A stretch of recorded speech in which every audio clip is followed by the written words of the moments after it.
ایک حدیث میں آپ کو سنا کر آگے بڑھتا ہوں۔ اللہ کے نبی صلی اللہ تعالیٰ علیہ وسلم نے فرمایا، قیامت کے قریب ایک بہت بڑی جنگ ہوگی جس کو الملحمۃ الکبریٰ کہا جاتا ہے۔ حدیثوں میں اس کا ذکر ہے۔ یہ جنگ کا میدان ملک شام بنے گا۔ دمشق میں یہ جنگ ہوگی، دمشق کے قریب، جس کو آج دمسکس کہا جاتا ہے، سیریا۔ اور وہ جنگ اتنی بڑی ہوگی کہ مومنین کے خلاف لڑنے کے لیے جو کفار و مشرکین ہوں گے وہ 80 جھنڈوں کے نیچے آئیں گے، اور ہر جھنڈے کے نیچے 12,000 کی فوج ہوگی۔ 12,000 کو اگر آپ ملٹیپل کریں 80 سے تو تقریباً 9,60,000 کی فوج بن جاتی ہے۔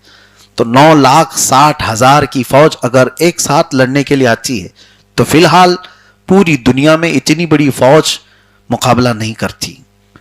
ٹکڑیاں آتی ہیں، جنگ کرنے کے طریقے آج آپ سب دیکھ رہے ہیں۔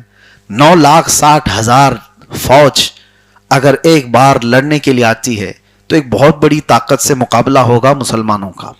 لیکن رسول پاک صلی اللہ تعالیٰ علیہ وسلم نے فرمایا، مسلمان کتنے ہوں گے وہ تعداد تو نہیں بتائی، وہ کتنے ہوں گے تعداد میں یہ بتایا نہیں گیا، لیکن یہ بتایا گیا کہ جیسے ہی پہلا دن ہوگا 1/3 مسلمان میدان چھوڑ کے بھاگ جائیں گے۔ 1/3 حصہ ہوگا مسلمانوں کی جماعت کا جو میدان چھوڑ کر بھاگ جائیں گے۔ لیکن ساتھ میں میرے مصطفیٰ کریم صلی اللہ علیہ وسلم نے فرمایا، وہ اس روئے زمین کے سب سے بدترین لوگ ہوں گے، ان کی توبہ بھی نہیں ہوگی۔ وہ سب سے بدترین لوگ ہوں گے جنہوں نے سختیوں کا مقابلہ نہیں کیا اور میدان چھوڑ کر نکل گئے۔ اور اس کے بعد میرے آقا صلی اللہ تعالیٰ علیہ وسلم فرماتے ہیں، جنگ کا دوسرا مرحلہ ہوگا۔ دوسرا دن ہے یا دوسرا مرحلہ؟ دوسرا مرحلہ ایسا ہوگا کہ مسلمانوں کا 1/3 حصہ، 1/3 حصہ قتل ہو جائے گا، شہید ہو جائیں گے۔ اور میرے آقا صلی اللہ علیہ وسلم نے یہ فرمایا، وہ اس روئے زمین کے سب سے افضل ترین شہداء ہوں گے، سب سے افضل شہید ہوں گے۔ دو باتیں یاد رکھیں آپ، میں یہ حدیث کیوں عرض کر رہا ہوں۔ مومنین کا مقابلہ ایک بہت بڑی طاقت سے ہے، لیکن جماعت میں 1/3 جماعت چھوڑ کر بھاگ جائے گی، اور دوسرے مرحلے میں 1/3 جماعت قتل ہو جائے گی، شہید ہو جائیں گے۔ اب حضور پاک صلی اللہ علیہ وسلم فرماتے ہیں، اللہ تبارک و تعالیٰ تیسرے مرحلے پر جو 1/3 حصہ بچا تھا مومنین کا، ان کو فتح مبین عطا فرمائے گا۔ فتح تو ہوگی۔ هو الذی ارسل رسولہ بالہدی ودین الحق لیظہرہ علی الدین کلہ، وہ رب ہے جس نے اپنے رسول کو ہدایت اور حق کے ساتھ بھیجا تاکہ یہ دین کو غالب کر کے رہیں، اور یہ دین غالب آئے گا۔ فتح تو ہوگی، لیکن فتح تک پہنچنے کی جو منزل ہے، وہاں تک پہنچنے کے لیے ہمیں 2 چیزوں کا سامنا کرنا پڑ رہا ہے۔ کسی بڑے سکسس کو پانے کے لیے 2 چیزوں کا سامنا کرنا ہے۔ وہ 2 چیزیں کیا ہے؟ پہلی چیز اپنوں کا ساتھ چھوڑ دینا، دوسری چیز ہے اپنوں کا ہمارے سامنے قتل ہو جانا۔ یہ 2 چیزیں جو برداشت کر کے کھڑا رہا، اللہ اسے فتح عطا فرماتا۔ یہ بہت بڑی چیز ہے، میں کہہ رہا ہوں۔ آپ کسی میدان میں کھڑے ہیں، کچھ آپ کے ساتھ منصوبہ بنانے والے، آپ کے ساتھ پلاننگ کرنے والے اچانک چھوڑ کر بھاگ جائیں، یہ دل پر بہت سخت بیتتی ہے۔ یہ بہت کٹھن وقت ہوتا ہے جب کسی کو توڑ دیا جائے تو اس کے اپنوں کو توڑ دیا جاتا ہے، اور اس وقت وہ کھڑا رہا۔ پھر دوسرا مرحلہ اس کے ساتھ یہ آیا کہ اس کے جو خاص تھے وہ قتل ہو گئے، انتقال کر گئے۔ آدمی پھر ٹوٹ جاتا ہے، کچھ چھوڑ گئے اور کچھ قتل ہو گئے، اور اس کے بعد جو کھڑا رہا وہ کوئی بزدل کھڑا نہیں ہو سکتا، وہ وہی کھڑا ہوگا جو پہاڑ ہوگا ایمان کا، وہی کھڑا رہے گا، اور اسی کو اللہ تبارک و تعالیٰ فتح مبین عطا فرماتا ہے۔ میرے عزیزو، یہ حدیث یہ آخری زمانے میں پیش آنے والی ایک جنگ کے متعلق تو ہے، لیکن اس کا امپلیمنٹ ہماری زندگی کے ہر شعبے میں کیا جا سکتا ہے۔ ہر شعبے میں آپ زندگی میں یہ 2 چیزیں دیکھنے کے اگر طاقت رکھتے ہو تو فتح تمہارے سامنے۔ کچھ چھوٹیں گے اور کچھ چلے جائیں گے۔ ہمارے ساتھ یہ ساری چیزیں ہوئی۔ ہم نے یہ مرحلوں میں بہت سارے لوگوں کو چھوٹتے ہوئے دیکھا اور بہت سارے لوگوں کو ٹوٹتے ہوئے دیکھا، اور ساتھ ہی کچھ لوگوں کو دنیا سے جاتے ہوئے دیکھا۔ جو چھوٹ گئے یا چلے گئے اللہ ان کا مالک، لیکن جو ہمارے ساتھ سفر میں رہتے رہتے وہ انتقال کر گئے، آج ان کے لیے میں